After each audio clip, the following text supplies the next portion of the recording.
Namaskar viewers, hello and welcome to Sansad TV. I am Tina Jha. You're watching Perspective. Last week, the government issued an advisory for prospective students wanting to study medicine in China, outlining some risks and common challenges of enrolling in Chinese universities. Among the cautionary points were factors like poor pass percentage, mandatory learning of official spoken language there, also the quality of education, and most importantly, the stringent norms to qualify to practice back in India. The advisory was issued as thousands of Indians studying in Chinese medical colleges are currently stuck at home for over 2 years due to Beijing's COVID visa ban. According to official estimates, over 23,000 Indian students are currently enrolled in various Chinese universities, a vast majority of them medical students. Now, this number went up significantly in the last decade until the COVID pandemic struck. Now, after over 2 years of COVID visa restrictions, China has recently started issuing visas to a selected number of students to return. However, most of them are struggling to return as there are no direct flights, and both countries are still in talks to work out limited flight facilities, keeping in view Beijing's quarantine restrictions as well. So among the pitfalls that the advisory mentions, one striking feature is the statistic that between 2015 and 2021, only 16% of the students passed the required test to qualify to practice in India. So of the around 40,000 students who appeared in foreign medical graduate examination of the Medical Council of India, only 6,387 cleared it between this period of 2015 to 2021. In Perspective today, we'll analyze some pertinent questions relating to foreign medical graduates, what drives them to choose medical courses abroad, the challenges that they face, and of course, most importantly, their future prospects. Joining me is an esteemed panel of experts, so let me begin by introducing them to you.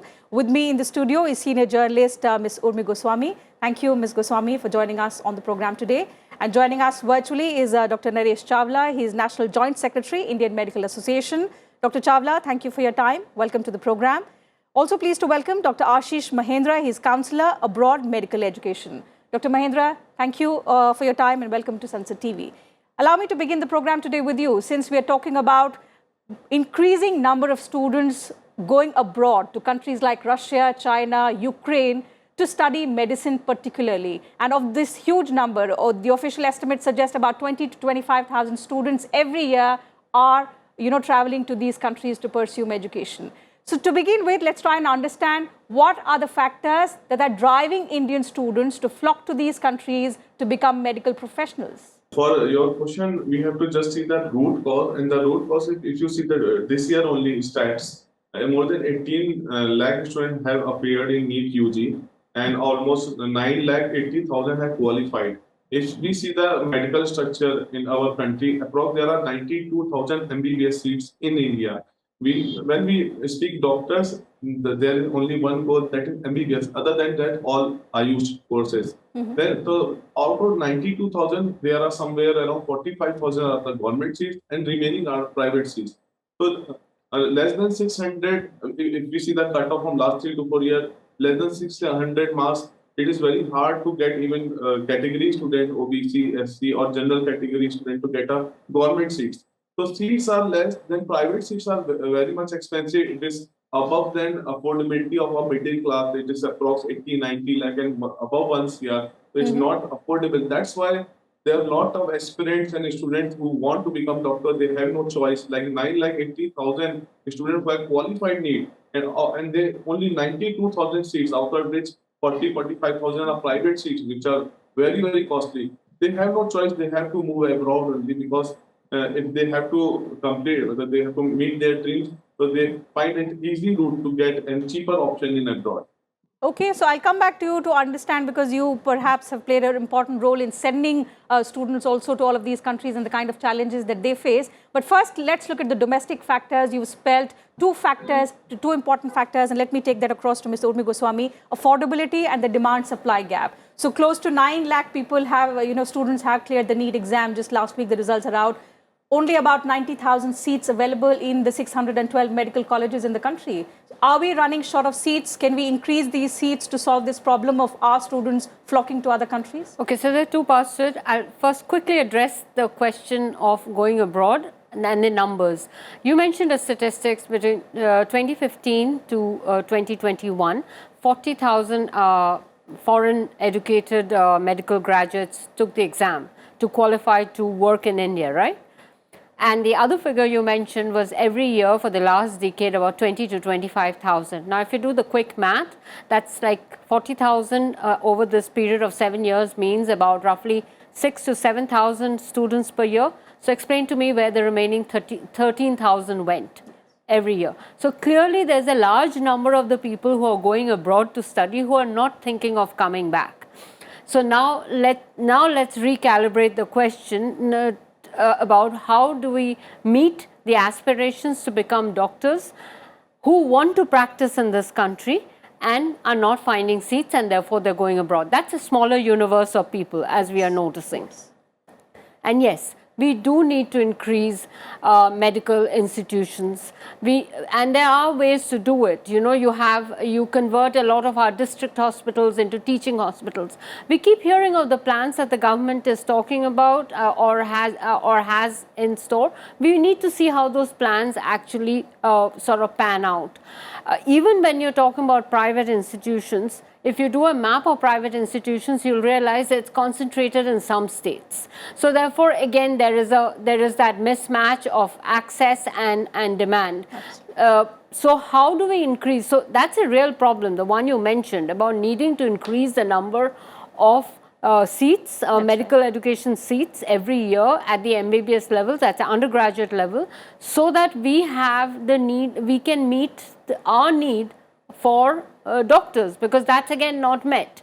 So one way of doing it is actually trying to find district hospitals, converting them into teaching hospitals, linking them up with existing bigger hospitals. So if you are, say, in Delhi and there is a district hospital in the periphery of Delhi, you connect it up with the existing bigger teaching hospitals here, so that you can create that kind of infrastructure. So that needs to be done. Absolutely. Affordability is the other question you asked. Now there are two sort of two ends of this affordability piece. One is, of course, government tuitions, and then there are the private tuitions.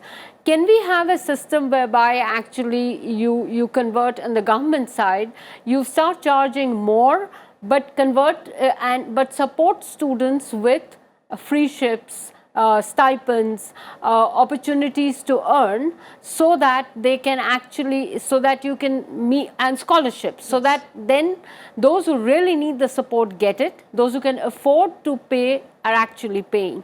We have tried this bit to some extent. We have tried it with the IITs while increasing the tuition fees, but increasing the number of free ships, scholarships, and support, and student support. Maybe that's the other thing we can do. So that's how you can address the Absolutely. affordability. I think this trend, Dr. Chawla, has become visible only after, you know, the Russia-Ukraine war and after the pandemic. It's not that students began migrating over the just last 1 decade or so. Indian students have been traveling abroad to study different courses, and particularly medicine, because a lot of these medical students were stranded, they made headlines, and that's how now today it's being spoken about.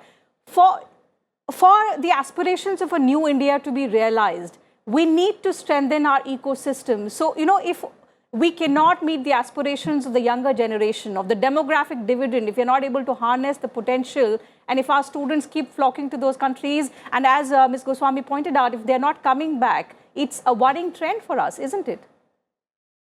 Look, there are three ground realities. First thing is, to craze to become a doctor in India is very high. Number two, the requirement of doctors in India is still very much there. According to WHO, we should have one doctor for a population of 1,000. Third reality is that the government colleges apart, the private medical colleges in India are extremely expensive. The average rate for a graduate of modern medical system undergraduation is around 1 CR, 1 crore. Whereas, as far as I know, my knowledge goes, be it China, be it Russia, be it Kazakhstan, be it Kyrgyzstan, be it Ukraine, the average rate is hardly 15 to 20 lakhs. So that is the reason, and I am openly saying, I'm in practice for last 40 long years. All Indian medical colleges are many times better than any of the foreign medical college, many times better, openly saying, be it in China, Russia, or anywhere. So students, why do they go there? They go there because they can afford it. So affordability is one thing. That is why they risk their lives also. They tend to be away from their families also.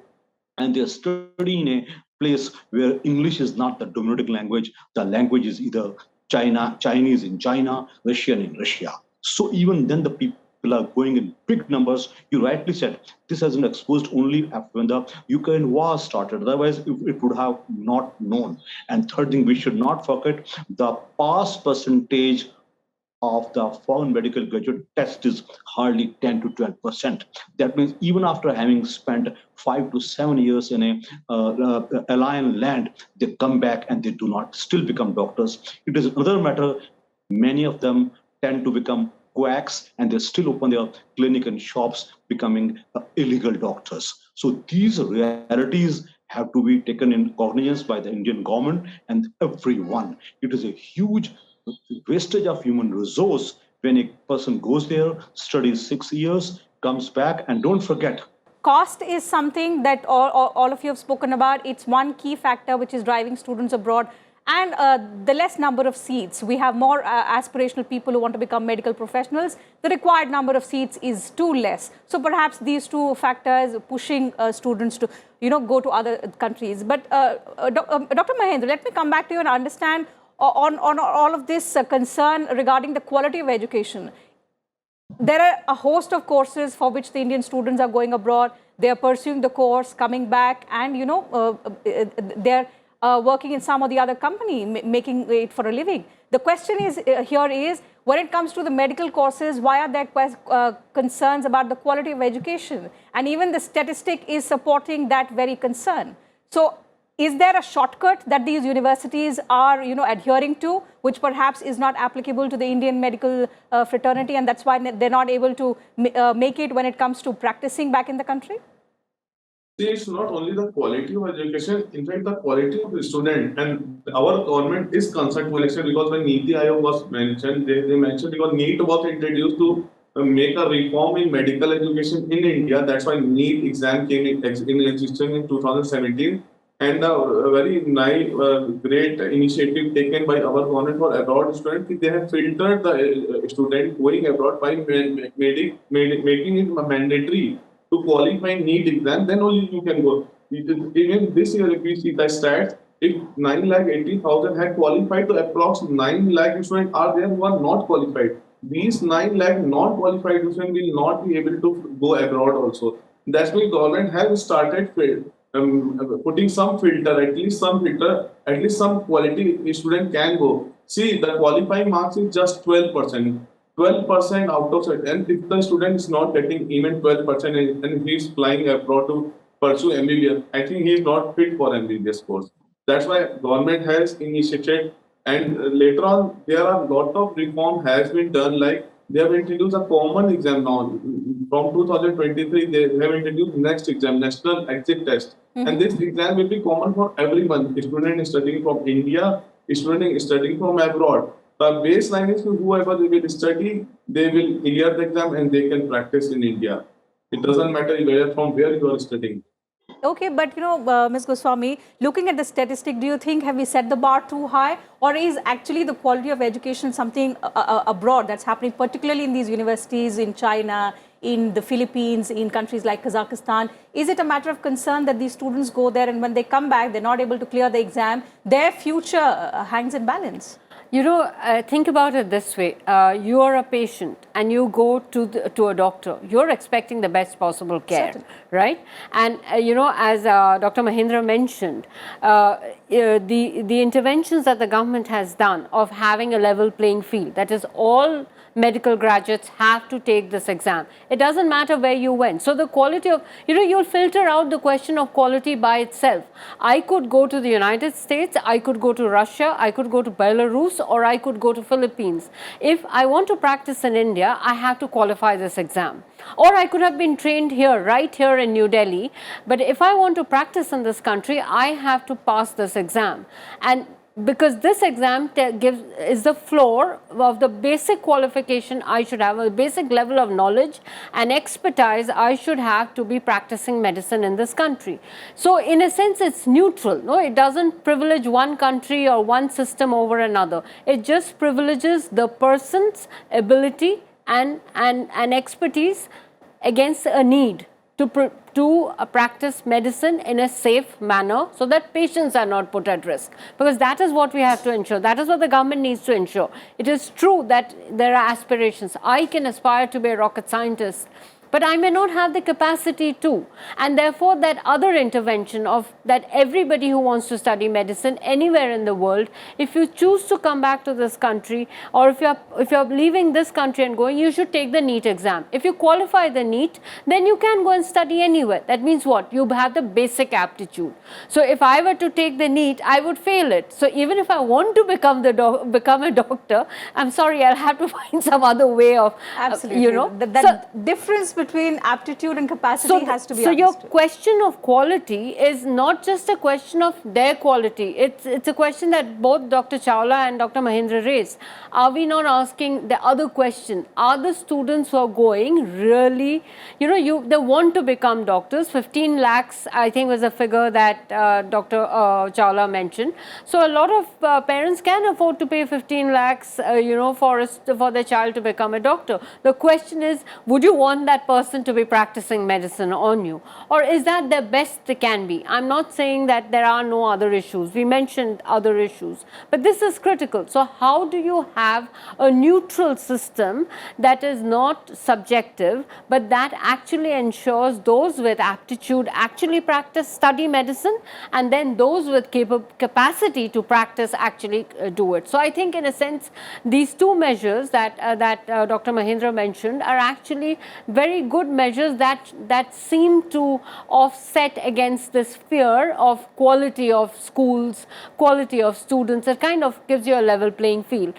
And finally, yes, it's a question that you would have. Imagine, I mean, forget going, you know, even going to study a course where you have to spend money. Even if you were buying a consumer product, you would read 10 reviews. Am I buying the best product? You're looking at quality. We all do that. And what does the government do? It can't stop. In a democratic country, in an open society, no government can stop anybody from going anywhere. All it can do is ensure that it gives you the best advice, which is what that advisory on studying in China is about. These are the pitfalls. This is what we know. They don't, if you read the advisory, it's very clear. It doesn't mention about quality of education there, because they say we haven't done any objective study. But what we are seeing is that people who study here and go back to the country, only X amount of people of them actually qualify to practice in the country. So that's the best advisory they can offer. And then the other thing a government can do is safeguard its own citizens from harm. So it says, okay, you want to practice in this country, you have to pass this exam. You want to study medicine and come back and practice, you have to pass this exam. Absolutely. So these are rules that have been in place for several years. There are several reforms, Dr. Chawla, that are being brought in as well to sort of maintain that parity between the Indian students and those also who are coming from abroad. But the concern here and the argument that is being made by a lot of students now, and perhaps the parents as well, they approach the court as well in the past few months. The fact that thousands of these students who were stranded in Ukraine because of the war, they had to be brought back. And for several months, they've not been able to obviously get admissions to any of the medical colleges here in the country. Even during the pandemic, those who came back, they've not been able to go back. So their time, even if they're competent, even if they're capable, their time has been lost. And why is the government not doing anything to accommodate them within the system here? That's the question that has often been raised. That is something that the government is often asked to be accountable for. Is it something that the government can do anything about? It's the students who are going abroad, if because of certain geopolitical factors, because of unprecedented health crises like the COVID pandemic, if they have to come back, can our system absorb these students? Is it practically possible? It is not possible at all. First thing, all the colleges, when the many medical students came back from Ukraine. Someone was in first year, someone was in second year, third year. They all are in lurch. They all are just hanging. Some I came to know ground realities. They still are. The online classes are still being done. Don't forget the training in these countries and the training in our country is absolutely different.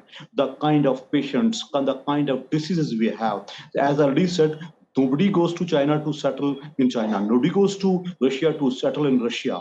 They always want to come back, and whether they are able to pass the exam or not, that is a different matter. So I always advocate there's a definite need for government for investing more money in medical colleges in India only, so that we get something whether they are purely government or they are sharing between private and government sharing. I think there's a definite need for opening up more medical colleges so that our students do not go there. Obviously, the foreign exchange is also diverted, and the new political order we are seeing.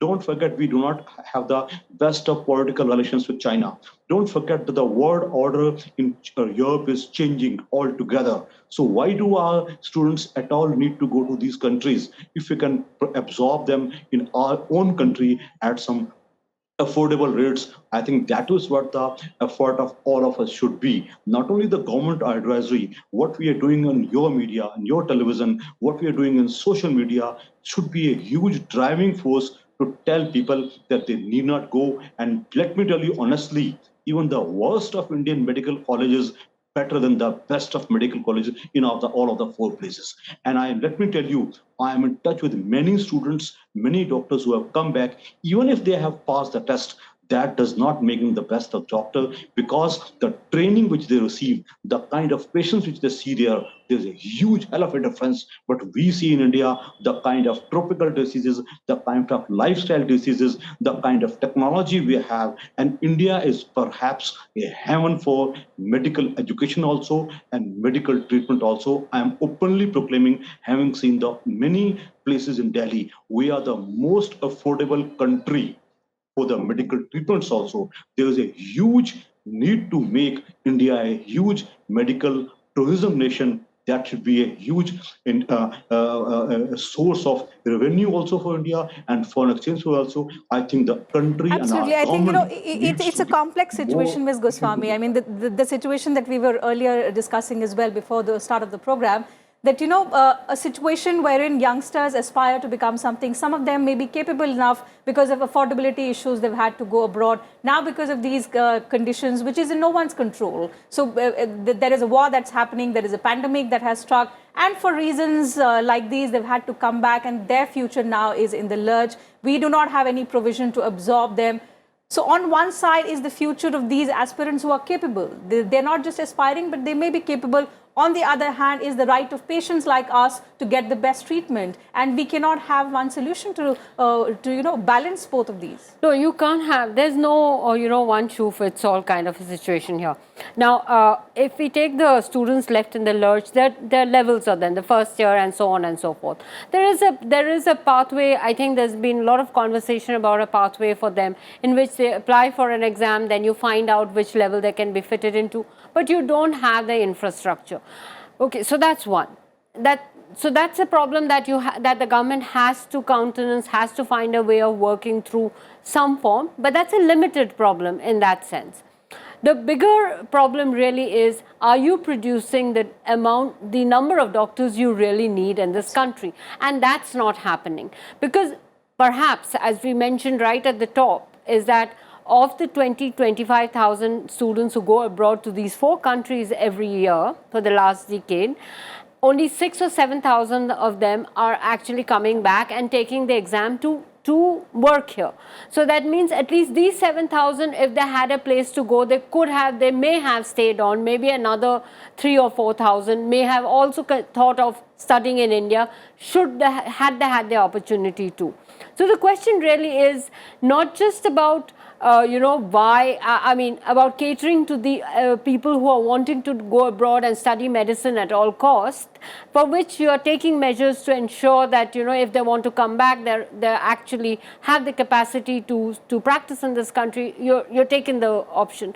The other major question is, are you actually creating the infrastructure, the education infrastructure that is required to train the number of doctors you need every year. Absolutely. So and in that, you will actually address the quality of all your institutions. Because let us not pretend, it is not as if all Indian medical education colleges are of the same standard, or not necessarily all are better. We need to ensure that they all produce students, for which again you have now that level playing field exam. So I think the real question to ask is, you will always have people who will go abroad to study any subject, including medicine. No matter how good the infrastructure exactly. is. So, and that's not a bad thing. They should have the pathway to come back and bring their expertise or what they have learned in other parts of the world to this country. And quality as well. of education should never be a matter of concern. Exactly. Wherever you study, there should be no compromise on quality. Exactly. So the bottom line here is that,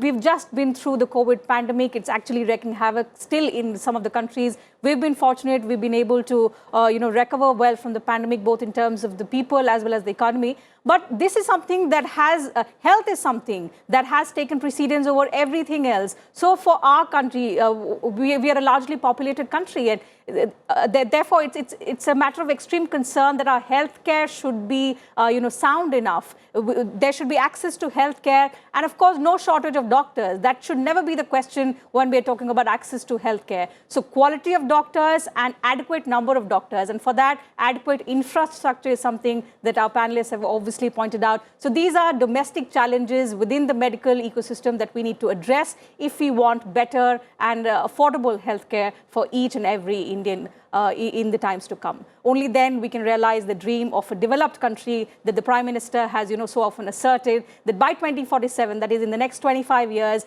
he wants India to achieve the status of a developed nation. So healthcare is something that has to take precedence. On that note, I'll have to wind up the program. Thank you to all my guests for joining me on this edition of Perspective today, sharing your thoughts, your views with us and our viewers. Absolute pleasure to have all three of you on the program today. So that's it from us on this edition of Perspective Today, viewers. Thank you for your time as well. I'll see you same time tomorrow now with another topic. Until then, you take care of yourselves and keep watching Sansad TV.